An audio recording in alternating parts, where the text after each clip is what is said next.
तुम्ही आता याची अंमलबजावणी करावं तर दोन्ही गॅजेटियरची त्या दोन याला वेळ द्यायला तयार आहेत आम्ही बॉम्बे गव्हर्नमेंटला द्यायला वेळ तयार आहेत आणि अंश संस्थांना द्यायला वेळ तयार आहे. हैदराबाद गॅजेटियर आणि सातारा संस्थांचे गॅजेटियरला 1 मिनिटं सुद्धा वेळ द्यायला तयार नाही आहे.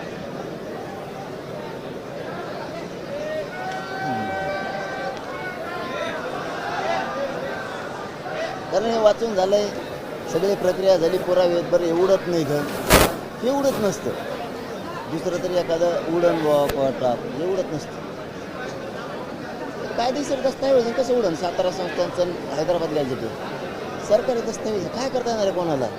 खोटं असतं तर उडालं असतं. बरोबर आहे तुमचं म्हणणं, पण प्रक्रियेसाठी जी काय वेळ लागणार आहे तेवढा तरी वेळ प्रक्रियासाठी 13 महिने झाला ना अभ्यास चालू आहे. शिंदे समितीपेक्षा हुशार आहे का हेच आबरे.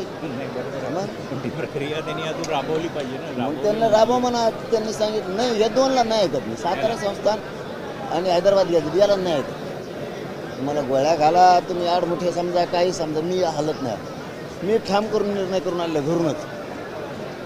बाकीचं सांगा तुम्ही. तुमच्या शब्दाला ते वरचे याला लय झालं ते 8-15 दिवस म्हणता येईल चला ठीक आहे 2 महिने ठीक आहे चला. आणि याला नाही. या 2 विषयाला मी 1 मिनिटं नाही.